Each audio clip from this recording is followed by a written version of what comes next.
Kita harap selain mandat Injil membawa manusia kembali kepada Tuhan, juga mandat budaya membawa Kristus ke dalam segala bidang kebudayaan, sehingga kita menjadi terang dunia. Semua bilang terang dunia. Terang dunia berarti apa? Terang yang menyinari dunia. Ya, sekarang gereja cuma ada terang di dalam 4 tembok. Tembok gereja. Kamu terangin saya terangin kamu. Begitu keluar gelap. Kita kalau bicara suara keras di gereja, begitu sampai masyarakat, tidak ada orang mau dengar satu kalimat pun dari orang Kristen. Gembar-gembor dengan suara keras, tapi tidak ada berita, tidak ada pengharapan, tidak ada pengaruh kepada dunia.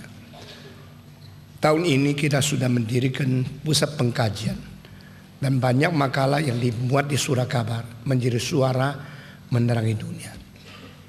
Ya, kita berusaha membuat musik yang terbaik kembali kepada Tuhan. Pikiran yang terbaik bagi Tuhan. Filsafat yang paling baik memuliakan Tuhan. Etika yang terbaik di antara anak Tuhan. Tadi saya dengar satu hal yang saya terkejut setengah mati.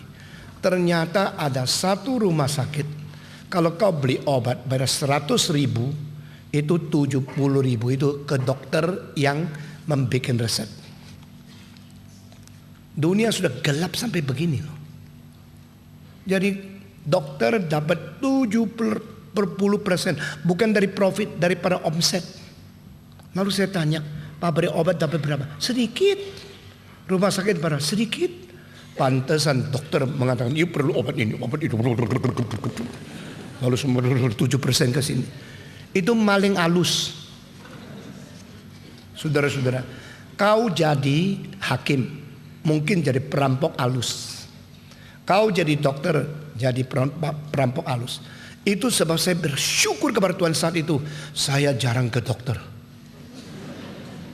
Saudara-saudara sekalian, sekarang rumah sakit itu sudah diambil alih oleh orang Kristen, dirombak, dan aborsi tidak bolehkan, dokter yang tidak beres dikeluarkan.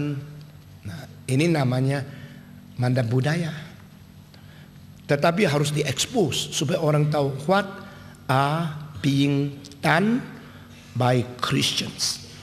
Saudara-saudara, sinar cahaya Injil bukan hanya menerangi 4 tembok. Menerangi di dalam bidang politik, bidang perdagangan, bidang ekonomi, bidang etika, bidang filsafat, bidang studi, bidang akademik. Itu penting sekali. Saya kadang-kadang pikir ya, saya sangat berani mengadakan gerakan reform. Gerakan reform jauh lebih besar, jauh lebih penting, jauh lebih serius daripada waktu kita dirikan, kita mulai. Sehingga yang memimpin nakoda gerakan ini, kalau saya bahaya. Tetapi kalau yang memegang nakoda adalah Tuhan, dan kita betul-betul taat kepada Dia, ada hari depan yang cerah. Karena selama hampir 22 tahun, mulai dari 84 seminar pembinaan iman Kristen pertama di Jakarta, sampai hari ini, kita melihat banyak ombak yang besar, banyak godaan yang besar, banyak itu liku-liku yang besar, banyak jurang yang dalam sekali. Saat pada waktu paling krisis, kita sendiri tidak kuat pegang, campur tangan Tuhan langsung datang. Nah, ini menjadi satu hal yang mendebarkan. Mungkin yang lain tidak mempunyai kesadaran dan tidak mempunyai perasaan sekrisis apa yang saya rasakan. Tapi saya merasa dengan kepekaan, selalu ada hal yang kecil-kecil yang kelihatan tidak apa-apa, akhirnya menjadi apa-apa. Kadang-kadang kucing kecil yang sayang kita masuk ke kamar lus-lus dia, 3 tahun lagi jadi singa. Lalu kita mau keluarkan sulit. Kecuali Tuhan campur tangan, gerakan ini bahaya sekali. Sekali lagi, gerakan ini berlainan dengan semua gerakan yang lain. Sehingga kita tidak boleh kompromi, tidak boleh campur, tidak boleh campur aduk, tidak boleh buka pintu sembarangan. 1 senti di dalam tanggul yang bocor akan menjadi banjir yang tidak terkendalikan. Tetapi kalau ketakutan terus, tidak ada yang dikerjakan. Maka bagaimana mengimbangkan gas, rem, kopling, semua itu perlu bijaksana dari Tuhan. Jenderal Simatupang pernah mengeluh di dalam satu konferensi di mana saya ada. Kita ini garap TNI yang kurang disiplin, yang begitu semeraut. Di dalam 3 tahun jalankan disiplin, semua beres. Lalu kita sebagai orang Kristen garap PGI setelah 30 tahun tetap dah beres. Kenapa? Yang paling sulit di disiplin orang Kristen, yang paling sulit didisiplin pendeta. Di Korea Utara pernah ditemukan 528 doktor palsu, di antaranya 70% pendeta.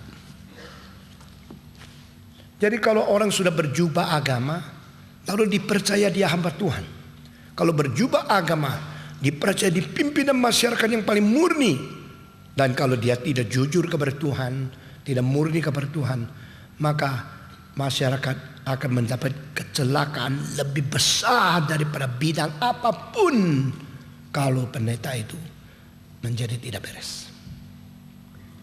Tadi saya dibawa ke rumah sakit di MRI otak karena saya sedikit pusing dan semangatnya tidak baik berapa hari ini. Tetapi waktu di MRI 25 menit dilihat otaknya bersih sekali dan tidak ada itu urat atau tidak ada pipa darah yang sumbat, semua bersih. Patong umur 60, hampir 67 masih bersih ya. Saya bilang iya dong, dari dulu semua pikiran kotor sudah saya buang. Pantas mesti bersih, masa tidak bersih? Ya sekarang kalau tidak ketemu penyakit apa, kenapa kok lesu, kenapa darah kuat? Cuma satu, lagi malas, begitu saja. Hari Minggu setelah saya khotbah, baru saya detukkan jantung saya itu cuma sampai 55. Wah itu rekor. Itu atlet baru bisa kuat seperti itu. Dan biasanya saya 90, kadang-kadang kalau waktu khotbah 125, sering begitu. Kalau sudah tegang sekali malam juga 110. Nah itu terendah rekor saya. Dan beberapa hari saya capek. Itu sebab setiap kali you berdiri saya duduk. Karena saya minta keadilan. Waktu saya berdiri you juga duduk. Ya kan? Enak aja lu berdiri, gua berdiri lu duduk lagi. Kurang ajar sama orang tua kan. Jadi waktu you duduk saya berdiri. Waktu you berdiri saya duduk. Jangan marahin saya ya. Nanti kalau sama marahin kembali kamu yang rugi. Mari kita berdoa. Bapa di dalam surga, berkati jam ini, berkati pembicaraan, kiranya firman-Mu yang sudah diwahyukan kepada umat manusia boleh mencerahkan cahaya, menyinari hati kami, mengkoreksi pikiran kami, membawa kami kembali kepada kehendak-Mu. Kami sangat mengharapkan manusia kembali kepadamu, anak-anak-Mu setia kepadamu, pemikiran yang Kau ciptakan dipimpin oleh firman yang Kau wahyukan. Rasio yang Kau ciptakan dipimpin oleh kitab suci yang Kau wahyukan. Sehingga rasio kami kembali kepada kebenaran Tuhan. Emosi kami kembali kepada kesucian cinta Tuhan. Dan kemauan kami kembali kepada kehendak Tuhan. Dan rencana kami kembali kepada rencana Tuhan. Kelakuan kami kembali kepada pimpinan roh Tuhan. Sehingga seumur hidup kami, seluruh aspek kelakuan hidup kami sinkron dengan makna dan tujuan Tuhan menciptakan kami. Berkati jam ini seperti Tuhan sudah memberkati jam-jam seluruhnya. Sehingga kali ini NREC, NREYC, WC boleh menjadi kemuliaan bagi tempat yang paling tinggi di dalam takhta Tuhan dan menjadi berkat bagi semua yang Kau pilih dan Kau pimpin ke sini. Dalam nama Yesus Kristus penebus juru selamat kami yang hidup. Amin. Saudara-saudara, tadi ada lagu nomor 16 yang kita nyanyi. Bagus dah lagu itu. Lagu itu tidak ada di mana-mana kecuali di dalam buku reform. Lagu itu tidak ada di Amerika, tidak ada di Jerman. Lagu begitu indah, kenapa cuma di sini? Karena pengarangnya di sini. Stephen Tong ya, bukan. Ini lagu mempunyai bobot, substansi musik yang sangat mendalam. Kelihatan tidak terlalu semangat. Memang ini bukan march. Ini adalah satu lagu kerohanian. Yang menggubah lagu ini adalah Billy Kristanto, hamba Tuhan yang berada di tengah kami. Saya minta Billy berdiri sebentar. Di mana? Ya. Dan orang Indonesia kalau dengar khotbah, tidak peduli pikiran dari mana. Khotbahnya didengar, dicatat, dikhotbah lagi. Ya, kalau dengar musik, ya bagus. Lalu dinyanyi lagi, tidak minta izin. Yang nulis itu kecuali dipimpin Tuhan, mempunyai pengalaman rohani, pengalaman musik yang sangat mendalam. Dan mungkin tulis lagu begitu indah. Lagu ini dia punya derajat substansinya. Saya bandingkan dengan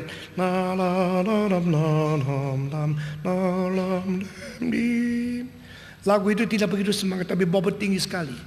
Demikian juga lagu ke-16 dari Billy. Kita berterima kasih. Billy seorang yang sangat low profile, ya, seorang yang sangat rendah hati, dan seorang yang memperdalam jiwa, motivasi, pelayanan, dan pergumulan rohani di hadapan Tuhan. Saya percaya dia akan dipakai Tuhan luar biasa. Dan mari kita mengindahkan semua orang kelebihannya. Nah, kalau umpama kita mementingkan dan menonjolkan kelebihan orang, kita belajar. Tapi setiap orang ada kelemahannya. Jangan dulu memikirkan kelemahannya, karena kita sendiri juga ada kelemahannya. Kita belajar kelebihan orang lain, dan kita berdoa supaya Tuhan membersihkan satu persatu, sehingga kita makin lama makin dipakai oleh Tuhan. Puji Tuhan. Dan saya tadi kagum. Karena apa? Karena yang milih lagu ini adalah papanya Billy. Jadi engkau menjadi saksi Tuhan sampai ayahmu terkagum-kagum, rohanimu baik adanya.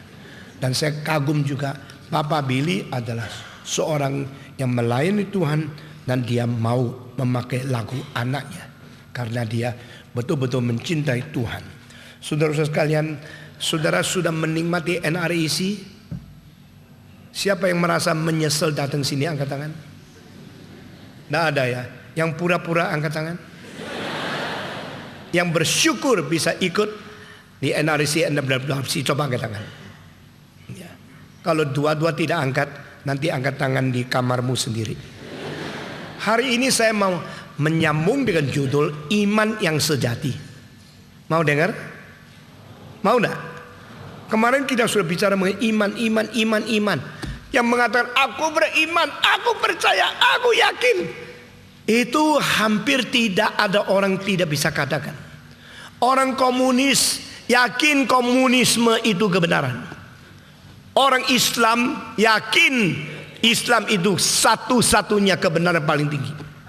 Orang Kristen yakin orang Kristen punya iman itu kebenaran. Orang Reform yakin teologi Reform itu kebenaran. Lalu kebenaran menjadi kebenaran karena saya yakin. Tidak, karena kebenaran bukan menjadi.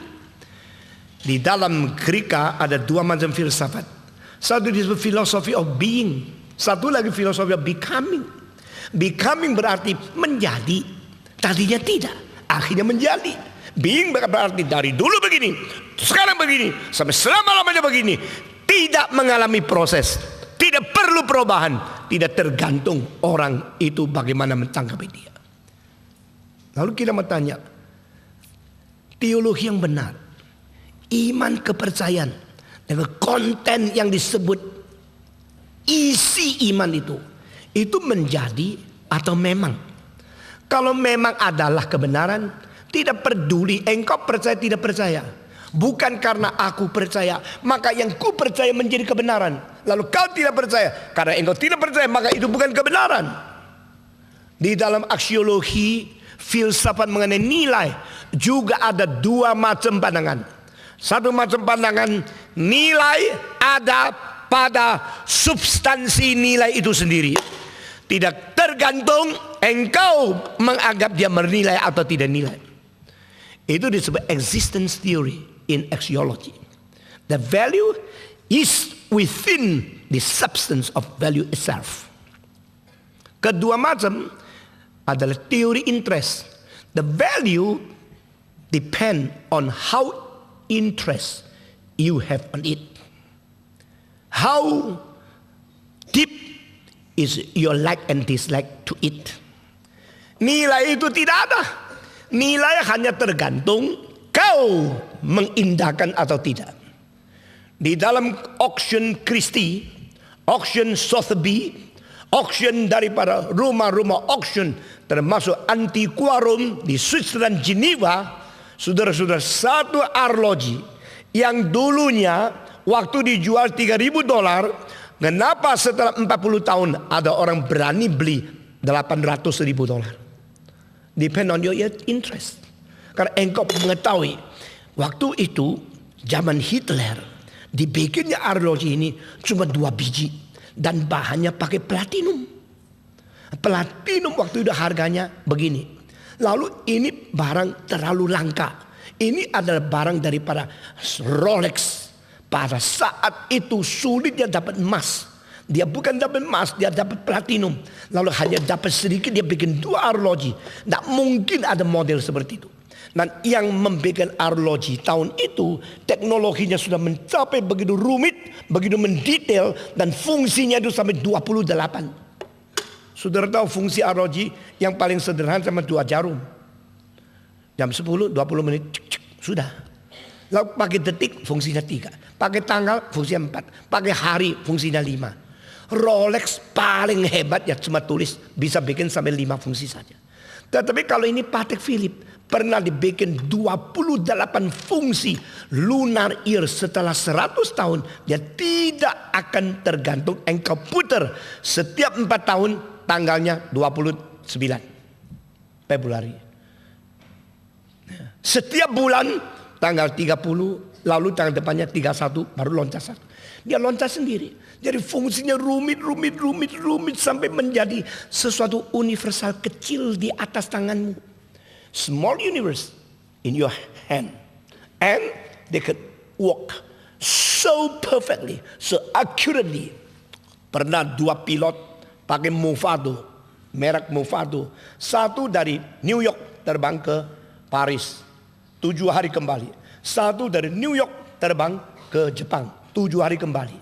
Setelah kembali dicocokkan, bedanya di dalam 7 hari tidak lebih daripada 3 detik. Arloji itu sekarang menjadi terkenal sekali. Jadi itu arloji fungsinya cuma 3 atau 4. Tetapi akuratnya memecahkan rekor pada waktu itu. Itu menjadi arloji yang klasik dan sangat disenangi oleh orang. Dan saya punya 1. Besok saya taruh di museum. Nah saudara-saudara, dengan demikian nilai arloji itu tambah terus. Karena apa? Some people know why its price is rising. I am interesting on that. Jadi nilai apa pada diri kah? Atau nilai tergantung orang lain yang tambah kepada dia? Nilai tergantung kau suka dah suka? Atau nilai tidak tergantung reaksi responmu bagaimana? Lalu dari pikiran ini kita terapkan ke dalam kebenaran. Aku percaya, aku beriman. Nah ini imanmu. Imanmu ini memang bernilai. Atau karena engkau senang baru dia tambah nilai. Atau imanmu ini adalah memang tidak bernilai. Tetapi engkau mengangkat-angkat seperti auction house. Bikin sampai orang rasa itu terlalu langka. Lalu berani dengan emosi. Saudara tahu 1 mangkok daripada enamel itu decoration dengan bahan yang diimpor dari Perancis, dibikin di Tiongkok 280 tahun yang lalu, baru dijual di Hong Kong 1 mangkok. Dapat berapa? 180 miliar uang Indonesia. 1 mangkok. Kok mahal begini? Karena di dunia cuma 2. Yang satu di Percival David Foundation of Chinese Art di University of London. Saya pergi lihat sendiri. Yang satu ada di Mr. Chang di Hong Kong. Waktu dia kasih jual, seluruh dunia mengejar. Akhirnya yang dapat adalah adik perempuan sendiri. Wah, itu kong kali kong. Tidak. Karena dia bukan jual kepada adik lalu lapor harga begini. Dia melalui Christie. Lalu Christie umumkan di seluruh dunia. Orang datang ke Hong Kong, bid. Adiknya langsung bid 152 million Hong Kong dollar. Orang lain tidak bisa kejar. Diperkirakan paling banyak 50 million. Ada yang berani 70 supaya dapat. Ada perempuan yang kaya 152. Tidak ada orang bisa bid, dia dapat. Nah, ini namanya nilai yang ditambahkan kepada nilai aslinya. Saya mau tanya, apakah reform teologi itu tidak bernilai? Tetapi pengkhotbahnya pintar ngecap, akhirnya menjadi bernilai. Apakah ajaran Islam itu bernilai, akhirnya dirubah menjadi tidak bernilai? Apakah ajaran Islam tidak bernilai karena pendirinya istrinya 21? Akhirnya kau bisa diterima oleh begitu banyak ratusan juta manusia, bahkan over million, lebih miliar, karena ada orang yang menambah nilai atas dia. Itulah sebab saya minta saudara perhatikan. Mari kita dengan tenang, dengan rasio kita pikirkan why we believe. Kalau kita percaya adalah karena dingecapi dari rasul sampai sekarang. Seperti Yesus itu seorang manusia biasa, dijadikan Allah sampai kita ketakutan. Lalu kalau begini, iman ini adalah iman becoming. Tetapi kalau Yesus memang adalah yang paling bernilai, dan dia adalah Allah yang datang menjadi manusia, sengaja menurunkan diri lahirnya di dalam palungan. Lalu kita mentiadakan nilai, menghina dia hanya karena dia raja miskin.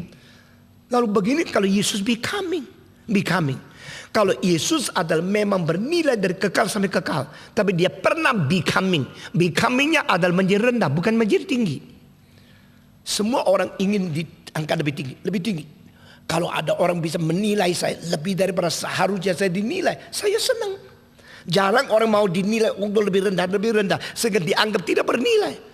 Tetapi saudara-saudara, di dalam selubung kemiskinan Yesus Kristus tersimpan nilai kekekalan yang harus kita mengakui. Itu nilai bukan becoming. Meskipun pernah ada proses becoming untuk menjadi rendah, tetapi supaya menghindarkan orang tidak sembarangan percaya kepada dia. Itu standing block. Itu satu batu yang menaruh, batu yang menjatuhkan orang, supaya kau tidak boleh sembarangan percaya. Kau tidak berhak percaya. Di situ hanya kaum predestinasi, orang yang dipilih oleh Tuhan, yang mempunyai mata yang tajam. Ini dia, ini imanku. Nah, di situ imannya menjadi sejati. Saudara, kemarin saya pakai gurau, pakai banyak lelucon bikin saudara tidak capek karena sudah macet 4 jam. Sekarang enggak loh. Saya bikin kamu mata melotot mendengar baik-baik ya. Nah, saudara-saudara, kita beriman kepada Tuhan. Iman yang sejati itu bagaimana sih? Kenapa baru ini disebut iman yang sejati? Kemarin saya sudah memberikan satu rumusan. When you have a true, genuine, perfect love, but you put your love to the wrong object, the wrong object will diminish your nature of love, your value of love. Cinta yang sungguh diberikan kepada objek yang salah. Objek salah akan menurunkan nilai cintamu. Kenapa? Karena engkau dipermainkan, engkau dibuang-buang, engkau dianiaya, engkau dihancurkan. Maka cintamu menjadi nilai yang dirusak. Tetapi ini diterapkan kepada iman. Aku mau percaya. Yang dipercaya itu, kalau patut dipercaya, imanmu tidak dirusak. Imanmu mendapatkan sesuatu derajat yang seharusnya cocok. Nah, itulah keindahan. Maka Paulus berkata tentang Kristus, dia itu adalah yang sangat bisa dihormati. Dia boleh 100% dipercayai. Worth it to be trusted. Saudara-saudara, jadi manusia sama. Ada orang yang ngomongnya manis, kalau bergaul semua senang, lambat laun berkawan dengan dia, bersahabat dengan dia. 1 tahun, 2 tahun, waduh, omong kosongnya banyak. mulutnya manis, hatinya jahat. Depannya itu senyum, belakangnya pisau. Orang seperti ini hati-hati lu, jangan percaya. Lu kalau gaul sama dia, lu bisa dimakan sama dia hanya karena kelihatan senyum dia. Nah orang itu kalau terus mempermainkan orang lain, lama-lama orang memberikan satu penilaian, cannot be trusted, unworthy to be trusted. Ngerti maksud saya? Tapi ada semacam orang baru ngomong sudah ngamuk-ngamuk, kelihatannya tidak baik, tapi lama-lama baru tahu jujurnya setengah mati. Kalau tidak senang ngomong tidak senang. Sehingga engkau tidak usah kira-kira, tebak-tebak, suspicious atau skeptik. Dia punya motivasi mau apa. Karena dia orang terlalu jujur ngomong apa itu betul-betul. Sehingga dia bisa dipercaya. Nah yang bisa dipercaya, imanilah kepadanya. Yang tidak bisa dipercaya, jangan memberi imanmu kepada dia. Sekarang kita datang kepada iman agama. Agama apa sih yang mewakili kebenaran sehingga kita boleh beriman? Di dalam pendiri agama siapa sih yang sungguh-sungguh jujur dan kebenaran yang kita boleh beriman? Di antara semua golongan-golongan daripada agama Kristen, yang mana yang kebenarnya boleh kita percaya? Di antara pendeta-pendeta, siapa yang khotbahnya sungguh-sungguh sesuai Alkitab yang kita boleh terima? Nah ini semua adalah sesuatu penyaringan membuat kita tidak sembarangan memberikan iman kita kepada yang tidak patut dipercayai. Ini fair kan? Nah saudara-saudara, sehingga kita di dalam pengalaman agama yang sangat naif, yang terlalu gampang ditipu oleh orang lain, belajar menjadi kritis. You should learn to be critical to everything wanted your faith.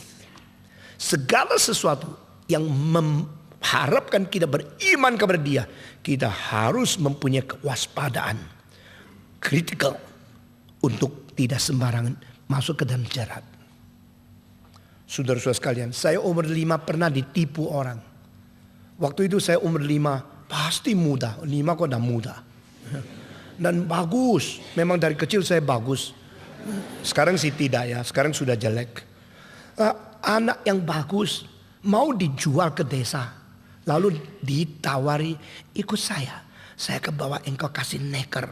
Di neker itu dalamnya ada ayam, ada kucing, ada 12 macam binatang. 12 show kucing, tak ada si kucingnya. Show ayam, show sapi, 12 macam. Waktu ada yang merah, ada yang kuning, saya bilang ada yang biru, ada. Yang coklat, ada. Kalau gini ikut saya ikut dia. Terus dibawa makin lama makin jauh. Makin lama makin masuk ke dalam pedesaan. Sudah masuk ke dalam dekat sawah. Mendarat ada saudara orang bilang, hei pulang, jangan ikut. Saya lihat, wah cilaka. Dia bilang ikut, sudah dekat, sudah boleh dapat neker. Saya bilang ini orang menghalangi gua ya. Saya mau dapat neker kok dibawa pulang. Pokoknya pulang, jangan ikut orang itu. Saya baru lagi noleh kanan noleh kiri mau ikut yang mana. Orang itu langsung lari.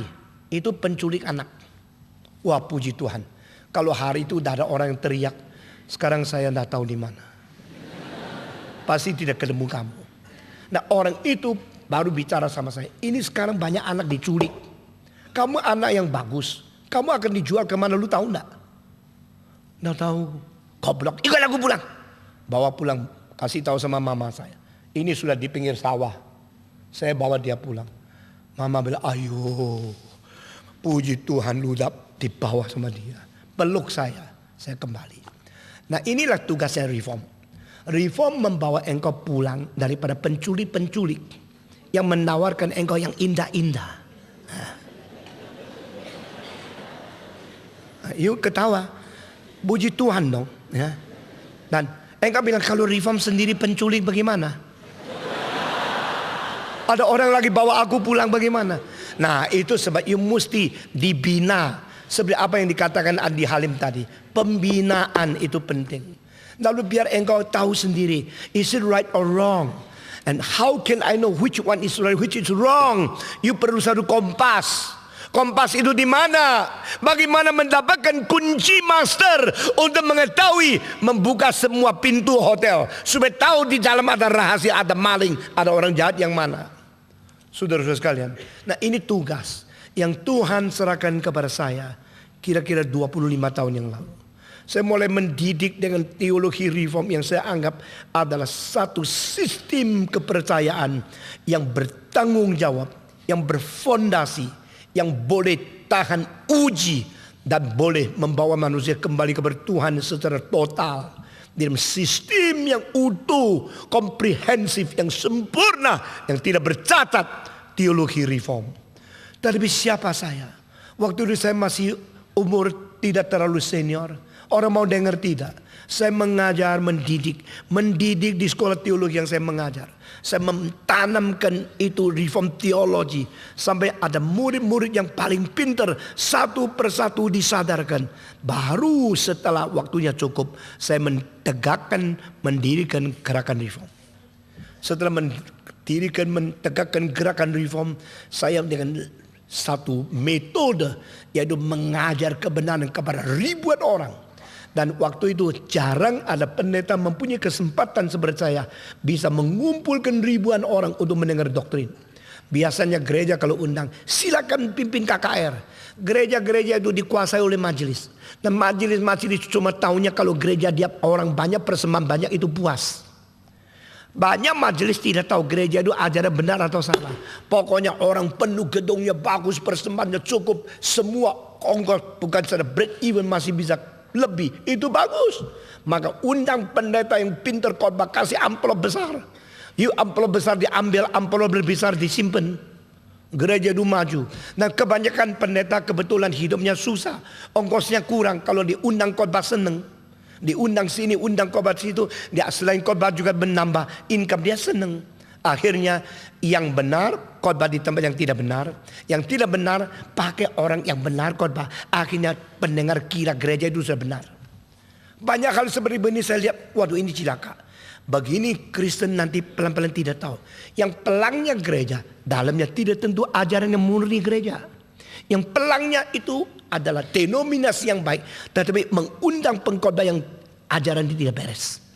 Kenapa orang yang beres tidak mempunyai wadah yang beres? Kenapa orang beres masukkan wadah yang tidak beres? Kenapa yang wadah tidak beres berani undang wadah yang beres? Membuat image, this is right church, this is good church. Come, you listen to the good preaching. Tetapi setelah good preacher tidak bisa datang lagi, dia undang yang kacau balau. Tetapi pendengar sudah tidak biasa. Pokoknya ikut gereja ini pasti benar lah. Saudara-saudara, membersihkan satu rumah perlu sapu, perlu air, perlu sabun, perlu itu rinso. Membersihkan gereja perlu kuasa Roh Kudus. Tetapi yang disebut kuasa Roh Kudus justru sudah dimonopoli oleh orang yang tidak ngerti doktrin Roh Kudus. Ini Roh Kudus, ini Roh Kudus, ini Roh Kudus. Jadi makin kacau. Yang tidak ngerti Roh Kudus bicara khotbah paling banyak mengenai Roh Kudus. Dan orang tertipu begitu banyak, ingin nangis tidak. Jikalau yang ditawan itu orang lain, ya apa boleh buat, memang dunia jahat. Kalau yang ditawan itu anakmu yang tunggal, kau bilang cilaka, dia dibawa, dia ditipu, dia diculik hanya karena anak itu percaya yang dikatakan itu benar. Yang dipercaya benar justru tidak benar. Yang benar justru dia belum belajar. Bagaimana? Mari kita selesaikan setelah kacau terjadi. Lambat. Selesaikan setelah kekacauan terjadi. Terlalu lambat. Prevention is more important than to cure. Saudara-saudara, itu sebab sambil saya sendiri dengan pengaruh saya yang cukup besar. Maksudnya apa? Sebelum saya umur 40, saya sudah diundang, sudah berkhotbah di dalam lebih 1.500 gereja. Coba tanya siapa pendeta di sini mempunyai pengalaman seperti itu. Sebelum saya dirikan GRI di Jakarta paling sedikit sudah 200.000 orang pernah dengar khotbah saya. Jadi saya harus memanfaatkan pengaruh saya ini untuk dipakai Tuhan. God, I want to dedicate myself, to offer myself to be used by you, to set up, to build the true foundation of the truth according to the scripture. Maka saya mulai membuat speak. Nah sampai hari ini yang mempersiapkan speak pertama itu mungkin cuma 2 orang masih di sini. Satu Yosef Cakra, satu adalah Maria. Ada yang lain lagi enggak? Didi. Didi Karnadi. Ini orang-orang ini sampai sekarang setia. Sudah 24 tahun. Kira-kira tahun 1983 mereka mulai berdoa setiap minggu, mempersiapkan speak. Tetapi mereka juga dari reform waktu itu, ya. Sebab pikir kalau Stephen datang bikin pembinaan boleh juga lah, karena semangat kok banyak orang dah ngantuk. Waktu itu kalau tuntut dia reform, wah mungkin dia juga tak tahan. Jadi cara Tuhan begini, akhirnya pergi Granada. Pertama kali speak diadakan adalah 1.270 orang yang daftar. Dan saben minggu saya terbang dari Surabaya ke Jakarta, memimpin speak berapa jam, langsung terbang lagi pulang ke situ. Minggu depan datang lagi, pulang pergi. Saya memang dilatih Tuhan menjadi pendeta yang harus capek tidak habis-habis. Yang disebut speak itu 1 kali 6 minggu. 6 minggu dan 6 malam. 6 malam itu setiap minggu 1 malam. Dengan demikian selesai tema pertama, tema kedua mengenai doktrin. Banyak orang diberkati. Dulu cuma dengar anak hilang, balik, bertobat, menerima Yesus, KKR.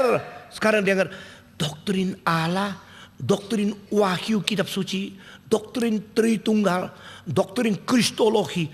Wah, ternyata iman Kristen begitu dalam. Lalu sesudah itu engkau sudah mendengar semua yang ajaran yang betul-betul ketat. Engkau nyatakan mau engkau beriman terus atau tidak. Maka seminar pembinaan iman Kristen. Saudara-saudara sekalian. Nah speak sampai sekarang sudah lebih 20 tahun. Tahun 84 sampai sekarang. Lebih 20 kali. Dan di Taiwan sudah kali ke-22. Dan 21 buku sudah dipakai, sudah dicetak. Sekarang menjadi textbook dari seluruh Tiongkok yang bahasa Mandarin.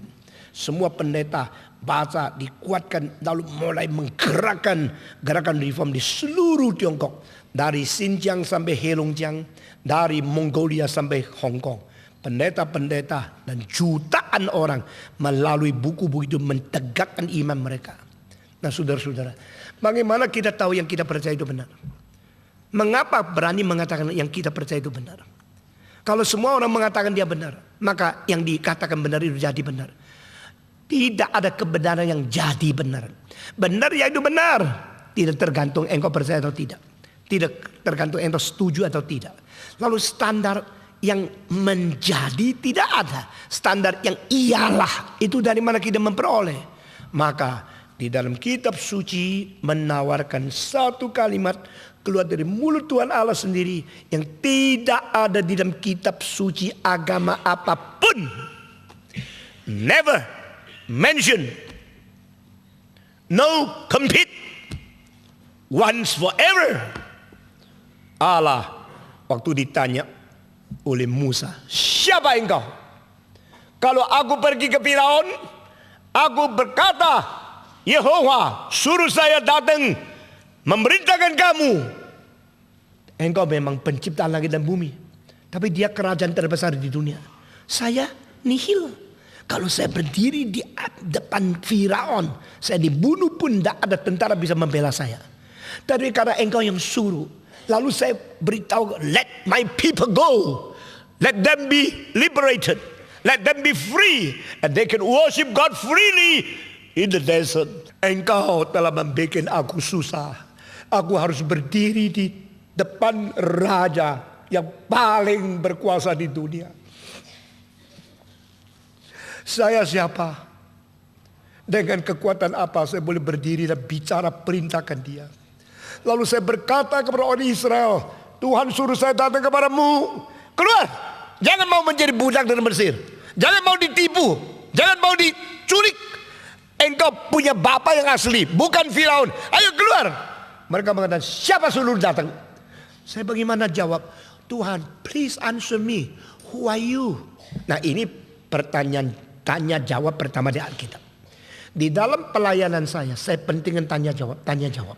Saya tidak takut ditanya. Karena apa? Karena semua pertanyaan yang sejati motivasinya. Setiap pertanyaan keluar dari kesungguhan mau tahu kebenaran. Sudah ada jawaban yang disiapkan oleh Tuhan. Karena Tuhan itu Tuhan. Aku betul-betul percaya Allah tidak mungkin melantarkan orang yang sungguh-sungguh mencari kebenaran. Karena orang bisa mencari kebenaran dengan motivasi yang murni, itu pun didorong oleh Tuhan. Dan tak mungkin Tuhan menciptakan mahamu yang kepingin makan pisang, lalu dia lupa bikin pohon pisang di dunia. Tak mungkin Tuhan yang membuat engkau, aduh ingin makan kepiting, lalu dia lupa bikin kepiting. Tuhan kalau menciptakan sesuatu hasrat, dalam satu orang yang mau cari kebenaran, Tuhan pasti ada kebenaran yang sudah disiapkan untuk menjawab. Itu sebab saya berani mengadakan tanya jawab sejak umur 21. Akhirnya tanya jawab saya lakunya luar biasa. Orang bilang seluruh pelayanan Pak Tong paling menonjol adalah tanya jawab. Karena dia sanggup menjawab pertanyaan di dalam waktu yang pendek sekali. Dengan kalimat yang begitu jitu dan begitu singkat dan begitu berbijaksana. Untuk membereskan kesulitan dan kemelut pertanyaan itu. Lalu di Hong Kong, di Singapura, di Amerika, semua kalau saya mengatakan tanya jawab, semua menanti dengan antusias luar biasa. Karena tanya jawab saya anggap permulaan pertama kali daripada Tuhan menjawab Musa. Please, let me know what is your name. If your people ask me, who sent you here? Let me answer them. Oh God, what is your name? Tuhan Allah mengatakan satu kalimat. I am who I am. Aku adalah yang ada dari kekal sampai kekal pada diriku yang ada ini sendiri. Aku adalah yang ada itu sendiri. Dari kekal sampai kekal. Inilah satu-satu kalimat yang tidak ada pada semua skriptur, semua kitab suci agama lain. Tidak ada di Al-Quran, tidak ada di Buddha, tidak ada di Confucius, tidak ada di Socrates, tidak ada di dalam agama apapun di dunia. Di sini kita mulai melihat yang disebut the eternal being with a process. Itulah yang disebut Allah. God is God because He is not becoming. God is God because He is the one who is He Himself. God is God because He is forever and evermore. God is God. He is not a production of the temporality, but He is the living one in the eternity and show forth His eternal will and His eternal work and His eternal existence to His created temporal man. Nah, itu kalimat besarnya begitu tajam mengakibatkan waktu Yesus di dunia mengatakan siapa dia. Dia adalah satu-satunya yang mempunyai syarat sesuai dengan kategori itu. I am who I am. Aku adalah kebenaran. Aku adalah jalan. Aku adalah hidup. Aku adalah. Saudara-saudara sekalian, tidak ada orang berani, tidak orang boleh, tidak ada orang sanggup, tidak ada orang pernah mengatakan aku adalah kebenaran. Semua orang hanya mengatakan aku mencari kebenaran. Aku mau mengerti kebenaran. Aku membela kebenaran. Tadi Sakyamunis, Confucius, Socrates, Abraham, Musa, tidak ada satu berani mengatakan I am the truth. Nah itu I am, itulah artinya yang berada dari kekal pada dirinya yang tidak perlu proses. Engkau tidak berani mengatakan I was a man, I am a man, and I will always be a young man. Nah mungkin kan? Engkau tidak bisa I was a boy, I am a man, I will be an old folk, and finally become a corpse. Begitu kan? Waktu engkau mengatakan diriku, engkau harus mengaku engkau dalam proses. Dari bayi menjadi dewasa. Dari dewasa menjadi orang besar. Dari orang dewasa menjadi orang tua. Orang tua menjadi orang mati. Menjadi mayat. Engkau dalam proses. Tapi pada waktu Tuhan Allah mengatakan I am who I am. He is not in the process. He is not in the changing. He is not changing in the process. He is the one who's forever I am. Nah inilah keindahan daripada satu yang tidak berubah menjadi nilai sendiri yang tidak perlu berubah, tidak perlu ditambah, tidak perlu dikurang, dan tidak menjadi sesuatu proses sehingga merubah nilai dia sendiri. The value is not in changing process. The value is not added by the will of man. The value cannot be demolished from our refusal. Nilai Allah itu ada pada diri. Di dalam hal ini nilai itu di dalam iman Kristen ada existence theory, bukan interest theory. No one supposed to change. No one supposed to have the power to make it in the process of changing, because He is the one who is forever and ever. Tuhan itu kekal adanya. Maka kalau demikian, aku menghadap Dia, mengaku Dia, mensinkronkan diri kepada Dia yang tidak berubah. Itu namanya imanku. Iman bukan semaunya saya sendiri. Saya yakin pasti sembuh, lalu sembuh. Itu self confident. Itu self will without a proof by the truth itself. Itu ada self desire. Itu bukan iman. Jadi banyak orang karismatik sampai sekarang tidak tahu apa yang mereka katakan iman itu palsu. Banyak orang yang berusaha mau mengganti Alkitab sesuai dengan apa rasio mereka, dan orang liberal. Mereka tidak sadar mereka punya iman itu palsu. Jadi iman yang palsu di dalam agama itu banyak sekali. Dan begitu banyak pemimpin agama sendiri tidak bisa membedakan. Maka mereka juga tidak pernah mungkin mengajar orang untuk mendapatkan kunci untuk mengerti apa substansi iman yang sejati itu bagaimana. Sehingga saudara-saudara, kemarin, hari ini, dan besok, you mendengar sedang dan akan mendengar berapa poin yang penting sekali untuk merubah konsepmu seumur hidup.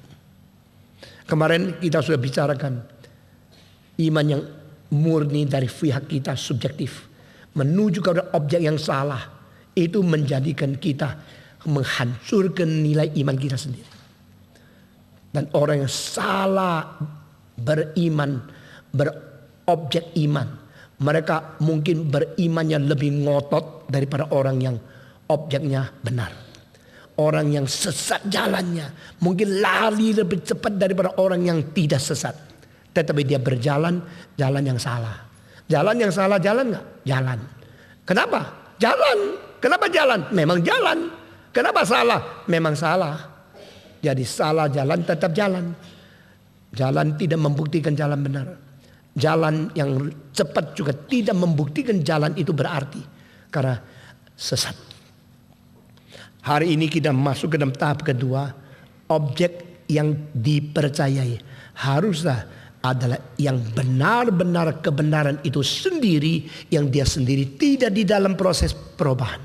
Sehingga dia adalah satu eksistensi yang tidak tergantung, yang mau, yang ngerti, yang beriman, yang pro atau yang kontra, tidak mungkin merubah dia, karena dia sendiri ada kebenaran itu sendiri. Baru sekarang kita masuk ke dalam. Kalau ada Allah yang benar, lalu kita mau benar-benar percaya kepada Dia, dan iman yang sejati itu sebenarnya iman dari mana? Dari kita, dari Tuhan Allah. Alkitab mengatakan iman dari Tuhan Allah. Efesus pasal 2 ayat ke-8 dan ayat ke-9. Dikatakan kita dibenarkan oleh iman dan dengan apa? Mari kita membaca bersama-sama. Efesus pasal kedua. Kita dibenarkan oleh anugerah dari atas dan iman dari kita. Tetapi iman ini dari mana? Langsung dijelaskan di sini. Kita membaca bersama-sama. Efesus pasal kedua ayat yang ke-8. Sebab karena kasih karunia kamu diselamatkan oleh apa? Iman. Itu bukan hasil usahamu, tetapi pemberian Allah. Semua 1, 2, 3. Sebab karena kasih karunia. Semua ayat 8, 1, 2, 3. Sebab karena kasih karunia kamu diselamatkan oleh iman. Itu bukan hasil usahamu, tetapi pemberian Allah. Itu bukan hasil pekerjaanmu. Jangan ada orang yang memegahkan diri. Saudara-saudara, even faith itself is not produced from you yourself. Even the faith itself is a gift from God. Kita diselamatkan karena kasih karunia. Dan kita diselamatkan karena kasih karunia dan iman kita. Itu pun bukan dari dirimu. Itu pun bukan daripada kelakuanmu. Itu berasal daripada Tuhan yang memberi kepada kamu.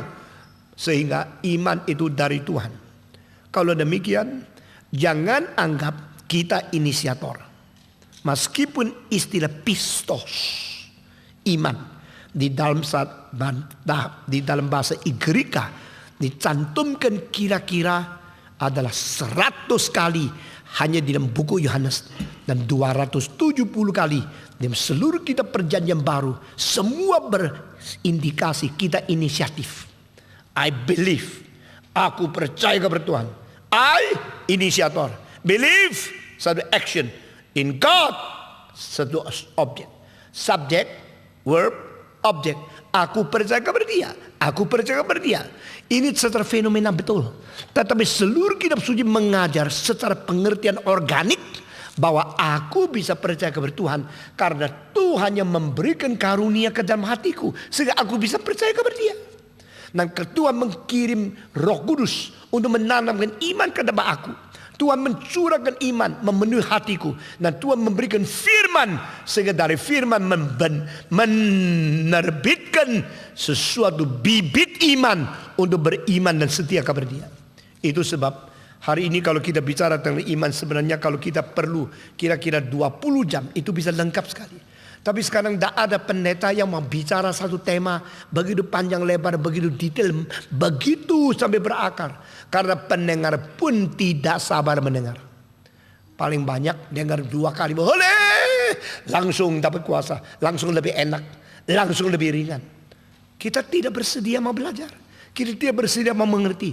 Orang yang mau mengerti berlian asli atau tidak, dia pasti bawa satu keker. Saudara-saudara. Dan kekernya itu pasti membesarnya bukan sembarangan. Lalu dia teliti melihat ini benar atau tidak. Tidak bisa asal beli aja. Puji Tuhan sama mengkilap kok. Puji Tuhan sama warnanya putih kok. Tidak bisa. Kalau engkau beli pasir, sudah beli 1 truk. Tambah sedikit dong. Yang jual pasir tidak akan dapat. Cret, ditambah 1 sorokan. Kasih engkau. Engkau beli berlian sudah selesai. Tambah dong, kasih sedada itu. Nggak mungkin. Karena ini berlian. Ini mesti kasih dengan teliti 1 senti berapa ratus ribu, berapa puluh juta. Nggak mungkin, oke, tambah 1 kilo. Oke, sudah. Nggak bisa itu. Karena itu terlalu berharga. Iman itu adalah kesetiaan terhadap kebenaran. Kesetiaan kepada kebenaran itu dituntut sampai murninya, sampai akuratnya, tidak berkompromi sekali. Itu iman sangat berharga. Saudara-saudara, mari kita pikirkan ayat-ayat Alkitab. Kau dibenarkan melalui iman. Kau dikuduskan melalui iman. Kau disebut anak Allah karena iman. Kau mendapatkan hak menjadi anak Allah karena percaya di dalam namanya. Kau menerima Roh Kudus karena iman. Kau mendapat hidup berkelimpahan karena iman. Iman. Setiap langkah di dalam periode baru, di dalam pertumbuhan proses kerohanian kita sampai berjumpa dengan Tuhan. Setiap langkah dimulai dari iman. Ditahui dan ditandai dari iman. By faith alone, you start any period, any new stages of your process in your growth of spirituality. No exception. Saudara-saudara, kalau demikian iman itu penting sekali. Dan iman penting sekali. Kita tidak membedakan iman sungguh dan iman palsu. Kita terlalu teledor. Kita terlalu sembrono. Kita terlalu riskan. Kita terlalu bahaya. Saudara-saudara, itu sebab setiap kali saya berkhotbah, saya berusaha memberikan penjelasan sedetail mungkin. Membuat zamanku mengerti aku tidak bermain-main. Membuat pengikut di dalam gerakan ini bertanggung jawab. Dan saya harus lebih peka dari siapapun sebagai pemimpin. Saya harus bertanggung jawab di hadapan Tuhan. Kalau tidak, dosa saya terlalu besar. Gerakan ini saya serahkan kepada Tuhan. Tuhan tolong, saya tidak kuat. Kalau terjadi sesuatu yang mulai berubah, silakan campur tangan. Saya berusaha mau merangkul semua. Tapi Tuhan, saringlah mereka sampai gerakan ini menjadi murni. Sekarang saya masuk ke dalam tahap yang penting sekali. Iman bermacam-macam yang diwahyukan di dalam kitab suci. Saudara-saudara, iman datang daripada pendengaran semua. Ini adalah satu ayat yang penting sekali untuk satu doktrin iman di dalam struktur teologi reform. Faith comes by hearing. Di mana? Roma pasal berapa? 10 ayat berapa? 17. Mari kita membaca. Kitab Roma pasal 10.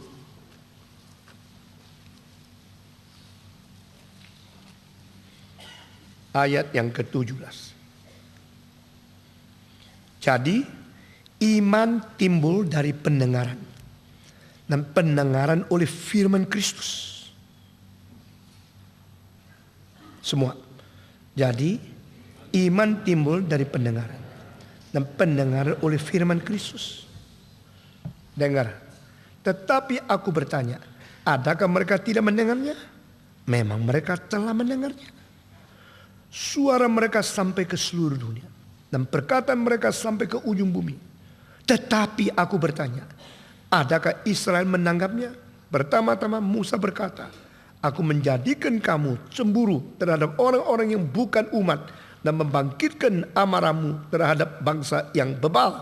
Dan aku berani, dengan berani Yesaya mengatakan, aku telah berkenan ditemukan mereka yang tidak mencari aku.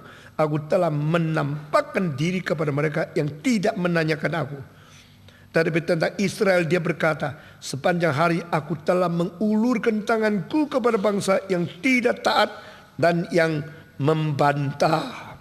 Saudara-saudara sekalian, jikalau seseorang mendengar, harus mendengar apa? Dengar pidato siapa saja? Tidak. Mendengar firman. Karena iman datang dari pendengaran. Pendengaran datang dari firman. Dan firman datang dari perkataan Kristus. Di sini diperketat. The word of Christ. Kenapa? Because Christ is the word. Dari permulaan itu adalah firman. Dan firman itu beserta dengan Allah. Dan firman itu adalah Allah. Itu pasal 1 ayat 1. Lalu ayat 14 mengatakan firman menjadi daging. The word became man. Jadi Kristus yang ada dalam sejarah adalah wujudnya firman Allah yang berada di tengah-tengah manusia. Sehingga perkataan yang keluar dari mulut Yesus Kristus itu menjadi sumber, menjadi inti, dan menjadi kunci untuk memberikan kepada kita ujian semua khotbah benar atau tidak. Saudara-saudara sekalian, karena Kristus itu adalah firman, dan Kristus sendiri menjadi daging, lalu di dalam diri dia menjadi daging, dia berkhotbah dengan mengeluarkan firman melalui bahasa manusia. The word in heaven become the flesh on the earth, and the word in flesh speak out the word of man within the language of man. Di dalam bahasa manusia, daging Kristus mengutarakan firman surgawi di atas bumi.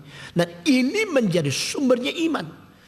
Dengan demikian, aku kalau dengar Buddha, aku beriman melalui iman Buddha. Aku kalau dengar Al-Quran, aku beriman tentang iman Al-Quran. Aku kalau dengar iman Kristus, aku mendengar firman tentang Kristus, aku beriman tentang Kristus. Alkitab mengatakan, hati-hati, hanya satu firman, yaitu Kristus. Hanya satu pendengaran, yaitu Kristus. Lalu sekarang saya tanya lagi, pendeta-pendeta yang berkhotbah, apakah mereka mengkhotbahkan firman Kristus atau tafsiran mereka tentang Kristus? Kalau mereka membicarakan hal yang mirip, tapi bukan langsung dari Tuhan, dan bukan memuliakan Tuhan, tetapi ada interpretasi mereka tentang firman Tuhan, itu pun ada gap yang besar. di dalam firman dan tafsiran firman itu ada selangnya. Nah, engkau yang tidak bisa menemukan perbedaan antara yang diinterpretasikan dan yang asli, engkau akan ketipu. Sehingga tidak bisa katakan semua pengkhotbah itu memberitakan firman. Kecuali mereka betul-betul mengerti, betul-betul belajar, dan betul-betul setia, dan betul-betul tidak bias. Nah, pendeta-pendeta semacam demikian begitu sedikit. Sehingga kita minta satu perhatian. Ada satu gerakan yang dari permulaan pegang satu prinsip. Sola scriptura. Hanya Alkitab. Berarti tidak akan menyeleweng, mendasarkan iman pada hal-hal di luar Alkitab. Kembali ke Alkitab. Kembali kepada firman. Nah, hanya melalui firman kita mentegakkan iman. Gerakan ini you harus perhatikan. You harus menghargai. Sola scriptura. Nah, saudara-saudara, tadi begitu saya bicara tentang aksiologi. Saya bicara tentang filsafat. Nah, engkau mengatakan patung sendiri tidak sola scriptura. Patung juga tidak baca ayat-ayat dulu. Patung membawa kita kepada filsafat pertimbangan becoming being. Baru mengatakan, saudara salah. Karena saya membawa pikiran engkau daripada halus mengerti satu prinsip. Akhirnya saya membawa engkau kepada prinsip yang paling penting yang tidak berubah dan being itu hanya di Alkitab. Mengerti maksud saya? Saya kira mungkin 20% yang ngerti. Tadi saya membuat sesuatu putaran. Putar sampai akhirnya engkau bilang, ya ini penting ya. Kalau gini penting ya. Mengapa auction bisa tambah harga ya? Karena sebenarnya tidak senilai tinggi itu. Tapi karena senang jadi tinggi. Karena senang jadi tinggi. Sehingga orang yang cinta sama pacarnya. Pacarnya paling cantik. Padahal jelek sekali. Nah, tapi yang disebut cantik sekali. Itu dari dirinya cantik. Bukan karena penilaian. Bukan karena penghiasan. Sekarang berapa bintang film Korea yang dianggap paling bersifat model. Yang paling bagus. Itu sudah plastik surgery luar biasa. Engkau tahu tidak? Engkau kelihatan tubuh mengiurkan. Coba bahan tambahan dikeluarkan. Menguekkan. Saudara-saudara. Jadi itu bukan nilai dalam nilai sendiri. Nilai tambahan kekurangan dari manusia yang lain. Sehingga engkau tertipu. Tetapi yang adalah nilai pada diri sendiri. Itu hanya satu. I am who I am. Maka akhirnya saya bawa engkau kembali kepada sola scriptura. Nah, engkau tahu itu hanya di dalam Tuhan. Dan Tuhan yang sendirinya ada kebenaran. Pernah datang memperkenalkan I am the truth. Aku adalah kebenaran. Aku adalah jalan. Aku adalah hidup. Maka di dalam diri Kristus kita menemukan apa yang menjadi dasar iman. Maka believe to the truth. Firman. Faith comes by hearing. Iman timbul dari pendengaran. Pendengaran dari firman Yesus Kristus. Oh, gua tahu sekarang. Orang Kristen beriman setelah mengerti firman Tuhan. Jadi kalau tidak mendengar firman Tuhan langsung beriman. Itu imannya tidak benar. Nah, kalau dengan kalimat ini sudah ngerti, sekarang saya tanya. Percaya saja, pasti penyakitmu akan disembuhkan. Lalu orang yang tidak pernah Kristen, tidak pernah dengar firman. Lalu tidak, aku percaya Tuhan Maha Kuasa, Tuhan akan sembuhkan saya. Iman itu iman apa? Iman itu iman setelah dengar lalu timbul. Atau iman sebelum dengar punya sendiri. Jawab. Dia mah jawab dulu ya. Iman itu iman setelah dengar firman baru timbul. Atau iman ada pada sendiri. Iman pada orang yang belum dengar firman. Lalu sekarang engkau sebagai pendeta minta orang yang tak percaya Tuhan beriman untuk disembuhkan. Dan iman itu begitu besar sampai disembuhkan oleh Tuhan. Bahkan orang Kristen sudah lama dengar firman pun kalah imannya. Berarti mereka tidak usah dengar firman dong. Manusia sudah iman sendiri dong. Kalau manusia ada iman sendiri, tidak usah dengar firman pun Tuhan taat kepada dia, sudah cukup dong. Apakah itu iman Kristen? Itu iman yang mau dituntut oleh Alkitab. Tidak salah. Engkau bilang, oh gitu ya. Boleh juga ya. Saudara masih banyak loh. Saya mengkupas satu persatu. Akhirnya seperti bawang dikupas. Sudah kupas sampai terakhir. Engkau susah melihat karena air mata terus mengalir. Pedas itu. Sekarang saya bikin benar. Kita punya salah konsep. Alkitab ada tidak semacam iman yang tahu saya mendengar firman? Ada. Justru ada. Lalu orang karismatik mengatakan beriman saja. Dia sedang menggali, sedang menantang atau menuntut semacam iman apa sih? Orang kenapa dengar firman Tuhan di gereja liberal sudah berpuluh-puluh tahun makin tidak beriman? Kenapa karismatik percaya orang tidak usah dengar firman sudah ada iman besar? Nah ini kan kontra.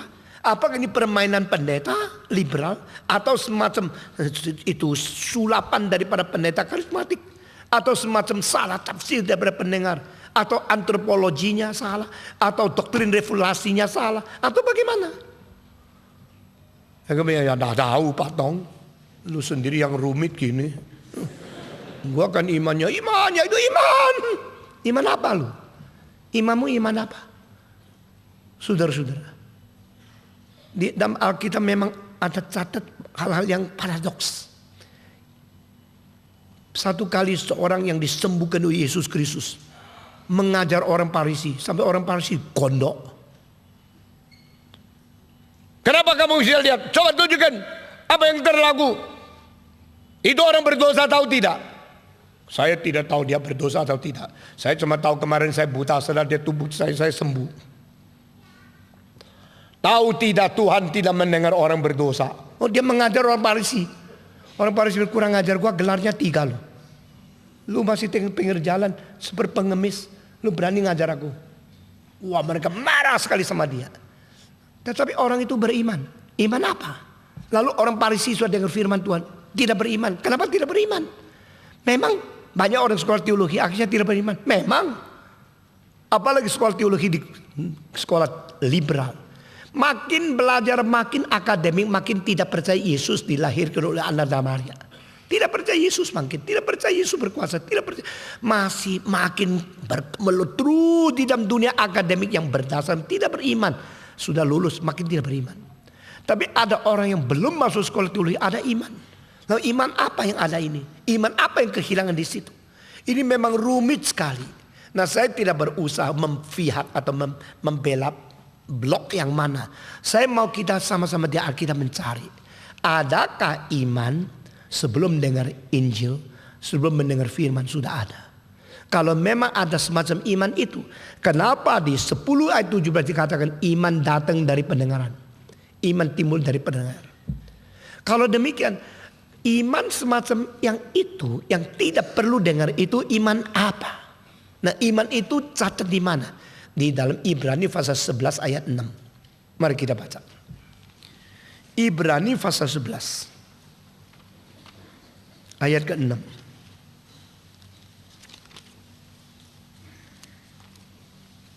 Di sini dikatakan dengan tegas sekali. Tetapi tanpa iman tidak mungkin orang berkenan kepada Allah. Sebab barang siapa berpaling kepada Allah, dia harus percaya bahwa Allah ada. Dan bahwa Allah memberi upah kepada orang yang sungguh-sungguh mencari dia. Semua. 1, 2, 3. Tetapi tanpa iman tidak mungkin orang berkenan kepada Allah. Sebab barang siapa berpaling kepada Allah, ia harus percaya bahwa Allah ada. Dan bahwa Allah memberi upah kepada orang yang sungguh-sungguh mencari dia. Ini ayat mengenai apa?